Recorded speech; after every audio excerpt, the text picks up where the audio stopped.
एका महाविद्यालयातील भेट. एका साधारण परिवारातील एक मुलगा होता. शहरामध्ये राहत होता. त्याने आपले 12वी पर्यंतचे सर्व शिक्षण हे आपल्या गावातच पूर्ण केले होते. तो अभ्यासामध्ये सामान्य विद्यार्थीच होता, पण त्याला लहानपणापासूनच वर्तमानपत्र, विज्ञानांवर आधारित मासिके, सामान्य ज्ञान मिळवणे आणि वाचनाचा छंद त्यांच्या वडिलांनी त्याला लावला होता. त्यामुळे त्यांचे सामान्य ज्ञान इतर मुलांपेक्षा जास्त होते. विज्ञानांवर येणारी लेख, माहिती तसेच सामाजिक समस्यांवर येणारे बौद्धिक जीवनाचे लेख वगैरे तो नेहमी वाचत होता. यामुळे कोणत्याही वेळेस अनेक विषयांवर तो चर्चा करण्यास समर्थ राहत होता. 12वीनंतर विज्ञान शाखेत स्नातकाची पदवी प्राप्त करण्यासाठी त्याने जिल्हास्तरीय सायन्स कॉलेजमध्ये प्रवेश घेतला होता. परिवाराची आणि आजूबाजूच्या अनुभवी वडील भावांच्या मित्रांची इच्छा होती की त्याने स्थानीय कला महाविद्यालयातच आपले शिक्षण स्थानकापर्यंत पूर्ण करावे, कारण सायन्समध्ये खूपच परिश्रम घ्यावे लागतात आणि येणे जाणे रेल्वेने करून तर ते शक्यच नाही, असा त्यांचा आत्मविश्वास होता. गावातील अयशस्वी पूर्वता विद्यार्थी त्यांचे प्रमाण होते, तरी त्याने सायन्समध्ये स्नातक होण्याचे प्रण केले होते. त्यांचा असा हा विचार होता की खीण ना करत्या वार नेहमी शनिवार असतो आणि आता आपण मुसळ्यात डोके खुपसले आहे तर परिणाम पण भोगायला तयार असावे. तो रोज कॉलेजच्या वेळापत्रकांप्रमाणे कॉलेजला रोज रेल्वेने जाणे-येणे करत होता. त्यामध्ये त्यांची शारीरिक ऊर्जा आणि वेळ हा फार व्यस्त होत होता. त्यांची सारखी जाणीव आणि खंत त्याला होती, पण आर्थिक बाजू कमजोर असल्यामुळे त्यांच्याजवळ आलिया भोगाशी असावे सादर याशिवाय फारसा दुसरा पर्याय उरला नव्हता. कॉलेजमध्ये जेव्हा कधी प्राध्यापक आपल्या विषयाला धरून पण अभ्यासक्रमाच्या व्यतिरिक्त प्रश्न विचारत होते, तेव्हा तो एक मात्र विद्यार्थी वर्गात होता जो प्रश्नाचे उत्तर देण्यास समर्थ होता. कधीकधी अपेक्षित उत्तरांच्या जवळपास तो राहत होता. त्यामुळे बहुतेक प्राध्यापकांसाठी तो त्यांचा आदर्श आणि सन्मानित विद्यार्थी होता. जेव्हा कधी ते प्रसंग येत होते तेव्हा सर्व विद्यार्थी त्यांच्याकडे लक्ष देत होते. शेवटी प्राध्यापक त्यांच्या त्या प्रश्नांचे उत्तर विचारत होते. असे अनेक प्रसंग त्यांच्या महाविद्यालयीन जीवनामध्ये आले आणि त्यांनी त्यांचा दृढता दाखवून सामना केला होता. मित्रमंडळीत किंवा कॉलेजच्या समूहात जेव्हा कधी कोणत्या विषयांवर चर्चा होत होती तेव्हा तो चर्चेमध्ये मुद्देसूदपणे आपली बाजू ठेवत होता. त्यांच्या चांगल्या वक्तृत्व शैलींमुळे त्यांची कॉलेजमध्ये चांगलीच प्रतिमा बनली होती. आर्थिक तंगी आणि रेल्वेने येणे-जाणे करावे लागत होते, त्यामुळे त्यांचा बहुमूल्य वेळ हा विनाकारण खर्च होत होता आणि सोबतच शारीरिक हानी पण सारखीच होत होती. त्यामुळे त्यांचा कॉलेजचा वार्षिक परिणाम त्यांच्या अन्य स्पर्धकांच्या मनांचे विशेष उत्साहवर्धक राहत नव्हता. तरी त्यांचे कॉलेजमध्ये बरेच प्रशासक होते. तो आपल्या या विशेष असामान्य गुणांमुळे मुलामुलींमध्ये फार लोकप्रिय झाला होता. त्यांच्या काही एकदम जवळच्या मैत्रिणी होत्या. आलिया भोगाशी असे सादर अशा सर्व परिस्थितींना तोंड देत देत त्याने आपली स्नातकाची पदवी पटकावली होती.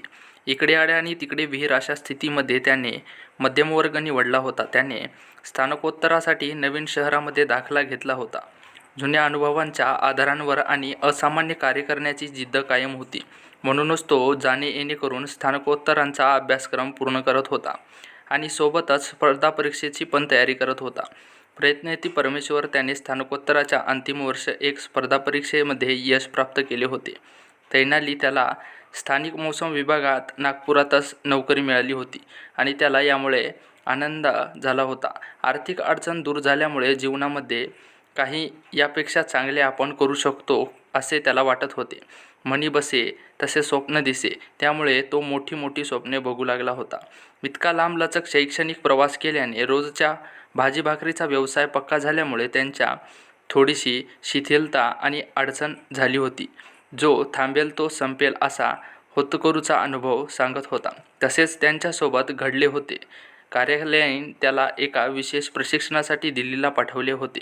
प्रशिक्षण पूर्ण झाल्यानंतर लगेच त्यांची एक प्रांतात खूपच दूरवर कार्यालयात बदली केली होती. आता आकाशातून पडला आणि खजुराच्या झाडात अटकला होता. त्यांच्याजवळ बदलीवर जाण्याशिवाय दुसरा मार्ग बसला नव्हता. नोकरी सोडून चांगले भविष्य घडेल याची खात्री नव्हती. आता त्याची बढतीवर बदली अजून दूर ठिकाणी झाली होती. बदली होणे ही त्यांच्यासाठी खूपच शिल्लक बाब बनली होती. शेवटी बऱ्याच वर्षाच्या प्रयत्नानंतर अचानक बढतीवर त्यांची बदली नागपुरामध्ये झाली. तो आणि परिवार आता फार आनंदात होते. कदाचित त्यांनी बघितलेले घरांचे आणि मुलांच्या शिक्षणाचे स्वप्न हे साकार होणार होते. नागपूरला आल्यानंतर त्यांची तैनाली मौसम पूर्वानुमान अनुभागामध्ये बदली झाली होती. तिथे तो खूपच निष्ठेने आणि जबाबदारीने आपले काम करत होता. त्याने समर्पण बघून बॉसने त्याला एक महत्त्वपूर्ण शीट सरळ त्यांच्या अंतर्गत दिली होती. दोघांचे विचार एकमेकांना पटू लागले होते. त्यामुळे त्यांच्यात चांगले समन्वय विकसित झाला होता. तो आता बॉसच्या गुड बुकमध्ये होता. बॉस त्याला नेहमी अत्यंत जरुरी काम त्यांच्या सोपवत होते. बॉस हा खूप मोठा मध्यमवर्गीय भारताच्या क्षेत्राचा मुख्य हवामानशास्त्री होता.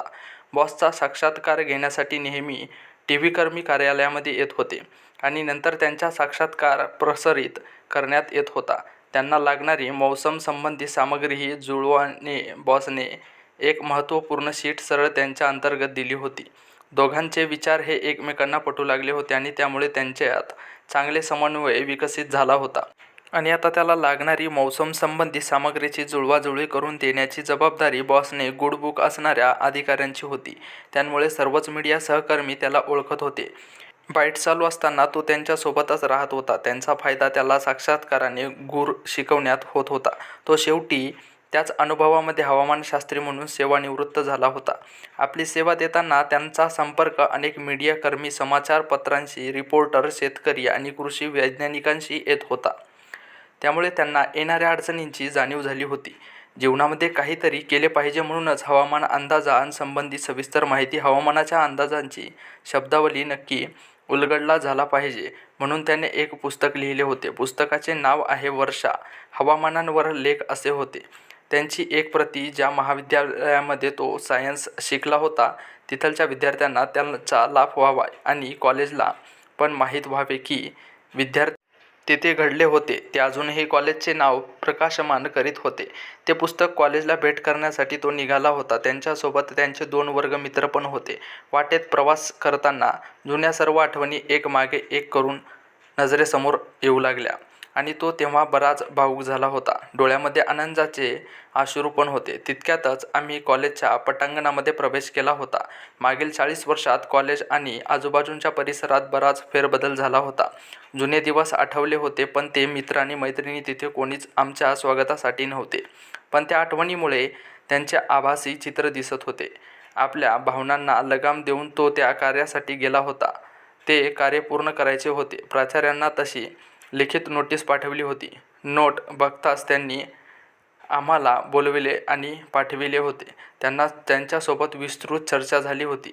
त्यांनी लिहिलेले पुस्तक प्राचार्यांना संपूर्त केले होते. त्यांनी आपल्या कॉलेजच्या माजी विद्यार्थ्यांनी केलेल्या कार्यांचे मनापासून तोंड भरून प्रशंसा देखील केली होती. शेवटी त्यांच्यासोबत एक सामूहिक फोटो पण घेतला होता आणि आपण आपल्या जीवनामध्ये काहीतरी केले पाहिजे अशी त्यांची नेहमी इच्छा होती व ती आज पूर्ण झालेली होती. अशाच प्रकारे आजची आपली ही छानशी कथा इथेच संपते. ही कथा तुम्हाला आवडली असेल तर व्हिडिओला नक्की लाईक करा आणि अशाच प्रकारच्या नवनवीन कथा पाहण्यासाठी आपल्या चॅनेलला सबस्क्राईब नक्की करा. धन्यवाद.